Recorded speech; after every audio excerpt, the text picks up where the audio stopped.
Bom, eu passo então a palavra para a professora Suzy. Boa tarde a todos. É um prazer estar aqui para apresentar. Eu acho que a fase final, justamente, dessa reflexão dentro do projeto.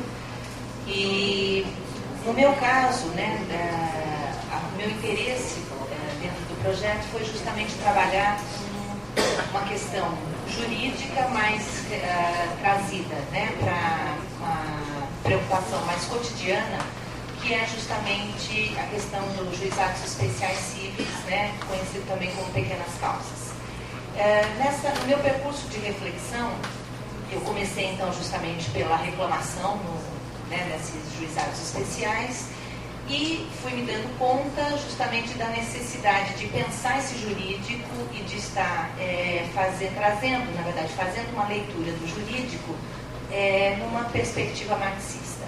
E isso justamente me deu a possibilidade de... Simão, você acreditou, eu...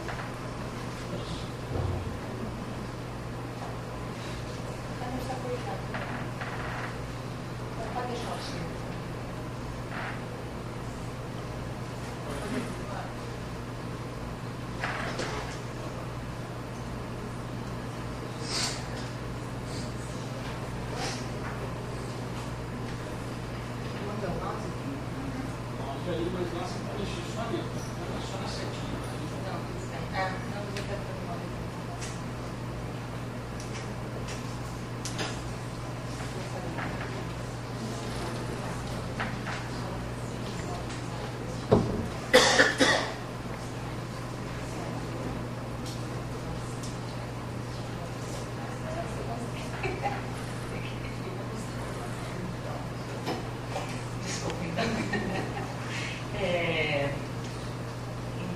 O que foi então importante para mim foi justamente ter conseguido chegar nesse percurso e por meio justamente dessa leitura marxista da cidadania, do funcionamento jurídico, chegando à questão da cidadania, a mostrar o que de fato significa ser cidadão. E aí então eu vou para a circulação da cidadania da nossa organização social, para tentar tecer algumas considerações finais.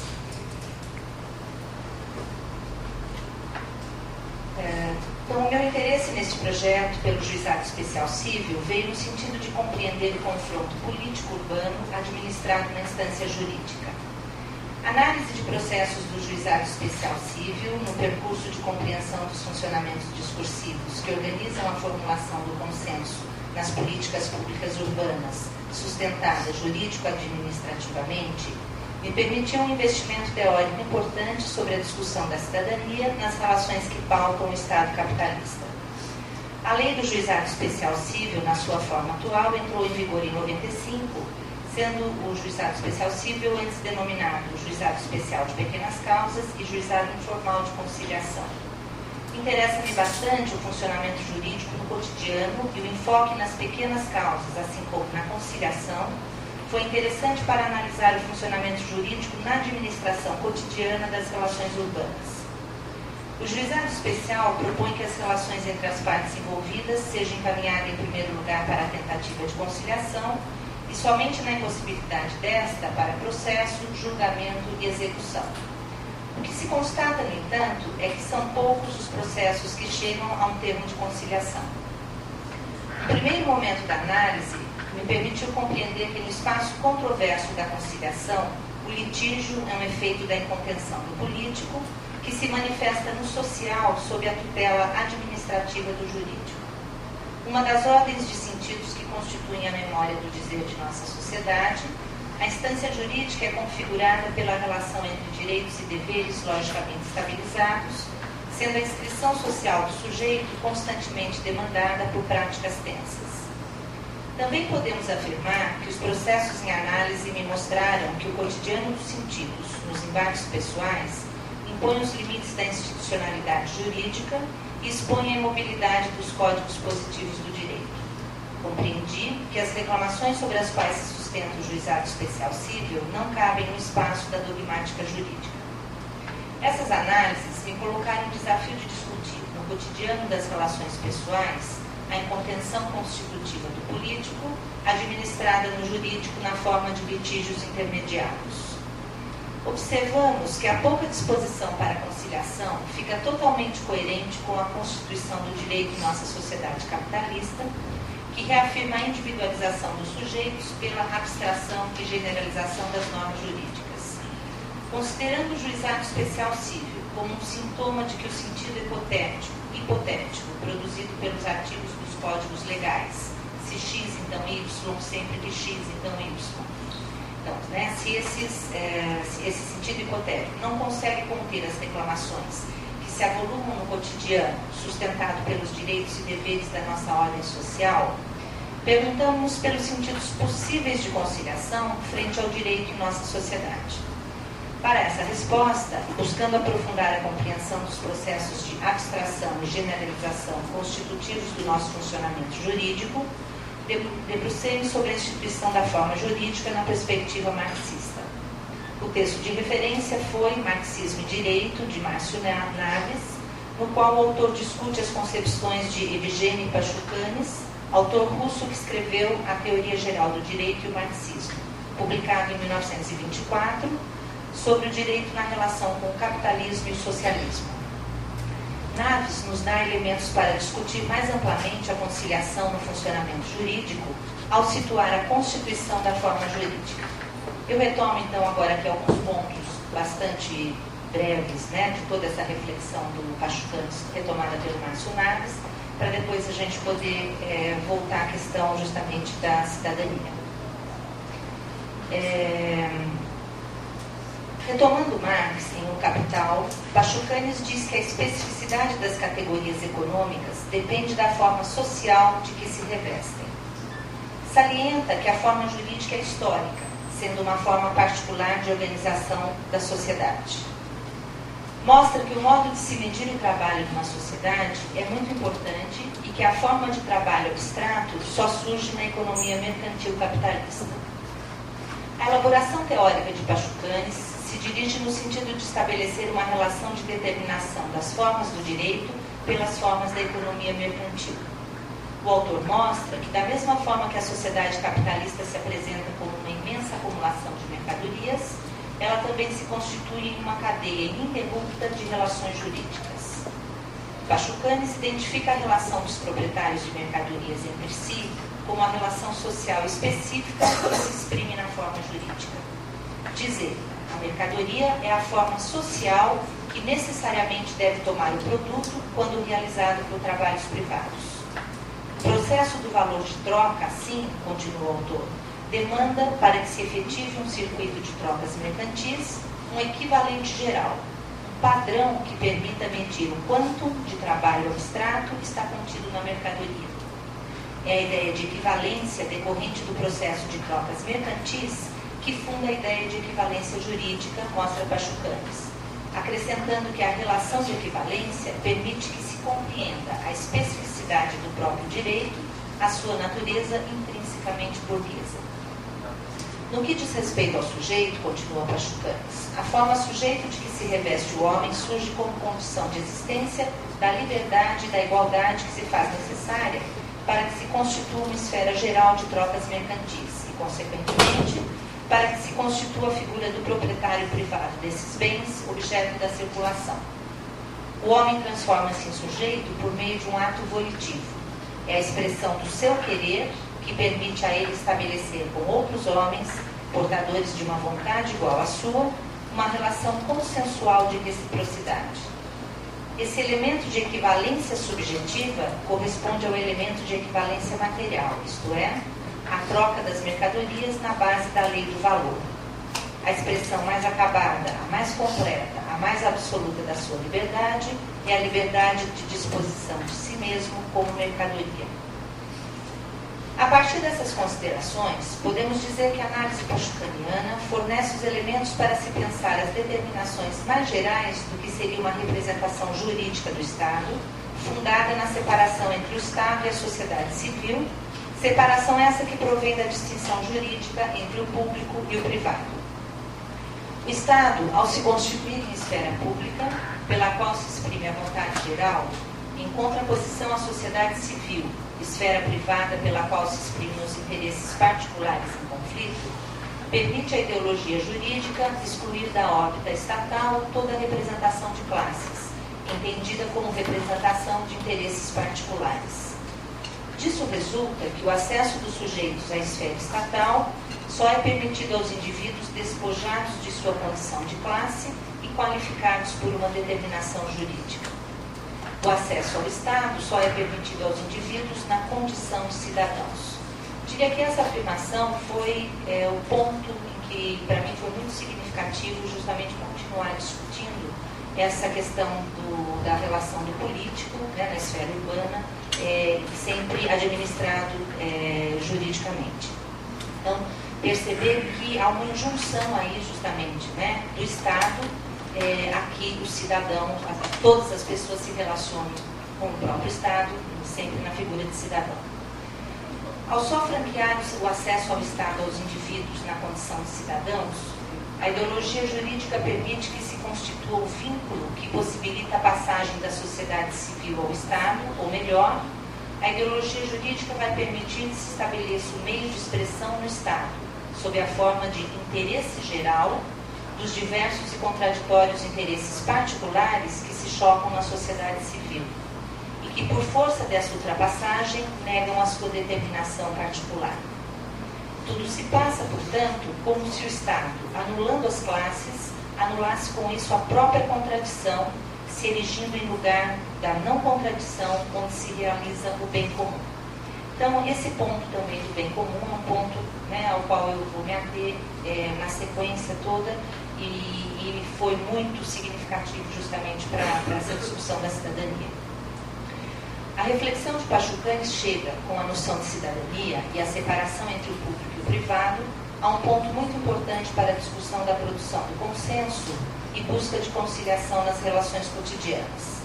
Historicizando essas relações no modo de produção capitalista, Pachucanes permite que os desbloqueemos de sua leitura democrático-liberal. Essa leitura democrático-liberal circula de forma massiva na nossa sociedade e configura o senso comum sobre a cidadania, aquilo que todos sabemos e talvez o mais grave, aquilo que todos queremos. É interessante observarmos a circulação dos sentidos de cidadania em sua naturalização dentro de espaços de apreensão imediata, que se instituem como parte do senso comum, reafirmando. Vejamos alguns textos sobre cidadania encontrados na busca do termo cidadania na internet. Eu trouxe aqui, na verdade, 2 textos, e o que me pareceu interessante. Então, justamente, quando eu vou para a internet, jogo lá cidadania, eu encontro, várias respostas, mas algumas, de fato, bastante imediatas, e é essa circulação que me interessou muito. Então, por exemplo, no Web Ciência, o que é cidadania?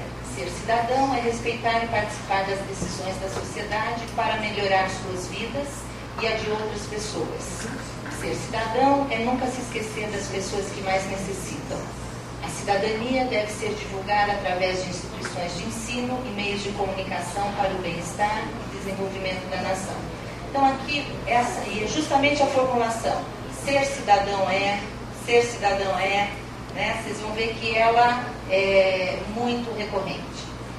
Então, a cidadania consiste desde o gesto de não jogar papel na rua, não pichar os muros, respeitar os sinais e placas, respeitar os mais velhos, assim como todas as outras pessoas. Tem uma casa, não destruir telefones públicos, saber dizer obrigado, desculpe, por favor e bom dia quando necessário. Até saber lidar com o abandono e a exclusão das pessoas necessitadas, o direito das crianças carentes e outros grandes problemas que enfrentamos em nosso país. E agora a gente tem aquele trechozinho termina. A revolta é o último dos direitos a que deve um povo livre para garantir os interesses coletivos, mas é também o mais imperioso dos deveres impostos aos cidadãos.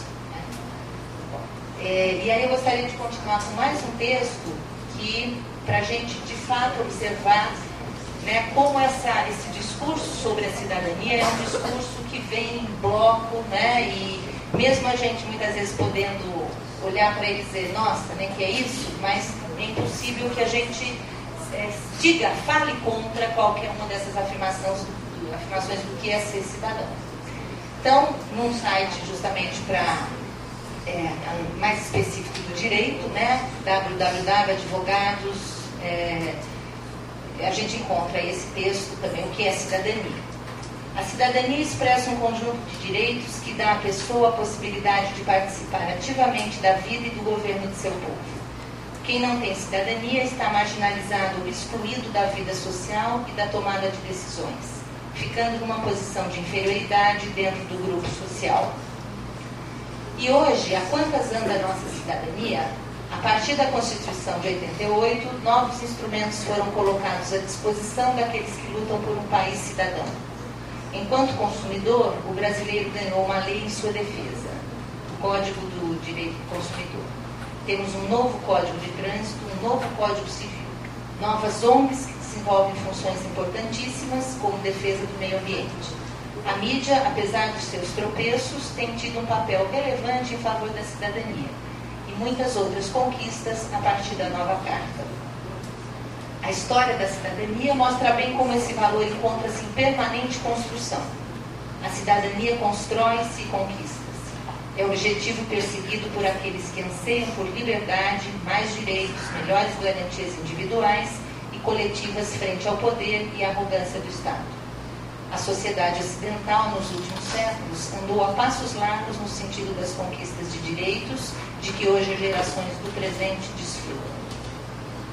O exercício da cidadania plena pressupõe ter direitos civis, políticos e sociais, e estes, se já presentes, são fruto de um longo processo histórico que demandou lágrimas, sangue e sonhos daqueles que ficaram pelo caminho, mas não tombados, e sim conhecidos ou anônimos no tempo, vivos no presente de cada cidadão do mundo, através do seu ir e vir, de seu livre-arbítrio e de todas as conquistas que, embora incipientes, abrem caminhos para se chegar a uma humanidade mais decente, livre e justa a cada dia.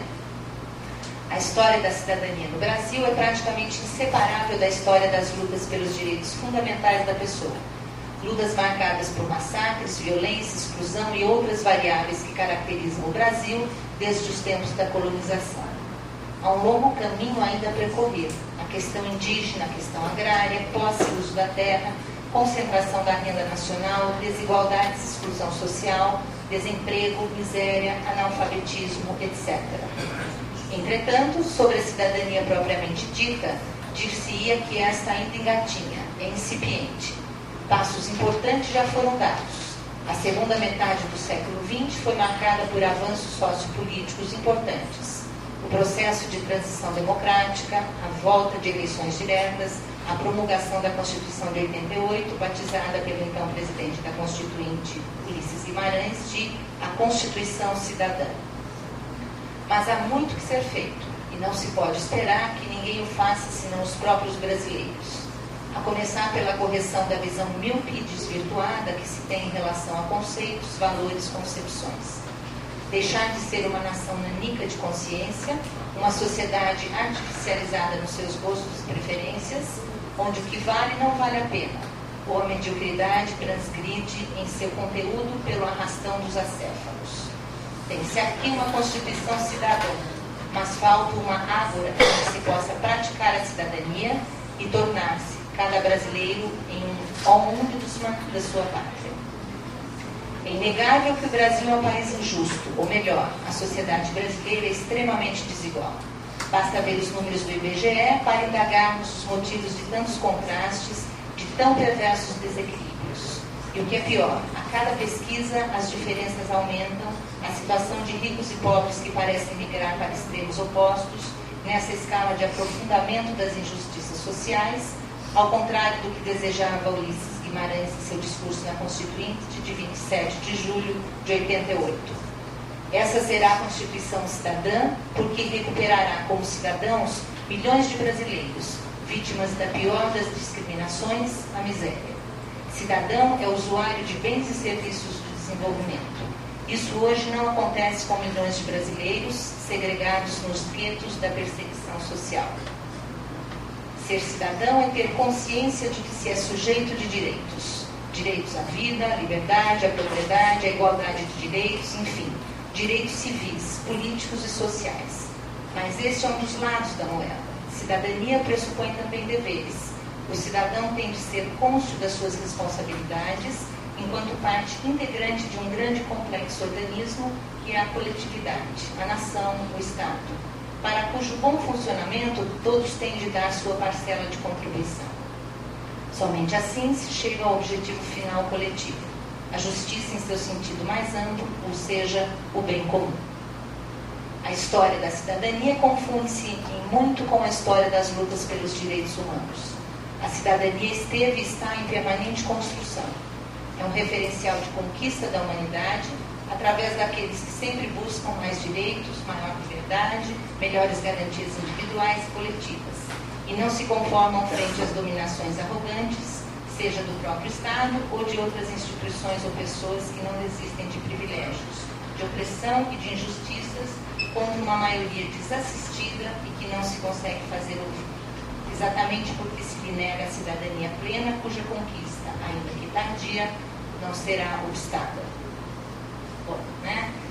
Desculpe um pouco trazer isso na íntegra, mas eu acho que era importante esse efeito, né, dessa discursividade sobre a cidadania, que vem, né, vocês viram quando começa, né, ela vai se estendendo, uma repetição muito forte, justamente, né, inclusive de uma apologia do que vem a ser a própria cidadania. Observamos, então, que a cidadania, sendo objeto de apologia, é afirmada como um direito de conquista dos indivíduos, um ideal a ser alcançado, bem comum supremo da humanidade. Essa idealização da cidadania a torna um objetivo que prescinde de qualquer discussão política, meta de muitas das políticas definidas como públicas. E aí, justamente, peço permissão a Eni, para tomar a questão da tautologia, que, da maneira como você trouxe, eu acho que me ajudou muito aqui também a acabar de formular as minhas questões. Quando a Eni hoje mostrou que você tem uma forma, né, o crime é o crime, que é uma forma tautológica, mas que a gente viu que não tem um funcionamento tautológico, né, você mostrou, aqui, na verdade, quando você tem essas formulações, ser cidadão várias possibilidades de preenchimento, o que a gente observa é que você tem um funcionamento, quer dizer, você não tem a forma tautológica, mas você tem um funcionamento tautológico. Então, por exemplo, né, eu retomei algumas das afirmações que percorrem aí esses dois exemplos que eu trouxe. Então, ser cidadão é respeitar e participar das decisões da sociedade, nunca se esquecer das pessoas que mais necessitam, não jogar papel na rua, não pichar os muros, participar ativamente da vida e do governo, ter direitos civis, políticos e sociais, ter consciência de que se é sujeito de direitos, ter também deveres, né? E aí a gente poderia completar com muitas outras formulações essa lista. Os predicativos do sujeito nessas formulações funcionam na tautologia da verdade absoluta, daquilo que todos queremos, na tautologia do bem comum. Apagada na sua constituição jurídica, a cidadania naturaliza o cidadão como um sujeito livre, consciente e lutador. Apaga-se a injunção da cidadania como modo de nos relacionarmos com o Estado. O cidadão passa a ser alguém em quem depositar as esperanças de um país melhor, uma sociedade mais equânime. Podemos dizer que a formulação da cidadania é a reafirmação constante da individualização nas sociedades de Estado. A cidadania passa a ser um produto democrático. E aí, quando, depois de todas essas questões sobre a cidadania, eu volto para um artigo específico da Lei do Juizado Especial Cível, eu encontro nesse artigo, esse artigo formulado da seguinte maneira: o juiz adotará, em cada caso, a decisão que reputar mais justa e equânime, atendendo aos fins sociais da lei e às exigências do bem comum. Então, a gente vê que essa formulação bem comum, ela é reafirmada e ela, justamente fecha, vamos dizer, esse funcionamento tautológico de uma forma que coloca o mesmo ponto final aí. o bem comum aparece como uma formulação pacificadora, causa sem falha da democracia liberal, formulação também pacificadora da sociedade capitalista. Voltando à reflexão de Pachucanes, podemos dizer que o termo cidadania, tendo como pré-construído o sentido de público em oposição ao privado, fica sobredeterminado pelo sentido de bem comum. A noção de conciliação, significada em meio aos ideais democráticos, fica necessariamente atravessada pela idealização do bem comum, numa derivação do consenso que se diz concordância, conformidade, acordo. Acordo que, em termos jurídicos, se formula como contrato, baseado na noção de equivalência jurídica e equivalência subjetiva, como coloca Pachucanes. É sob a modalidade de um contrato que as relações sociais se materializam.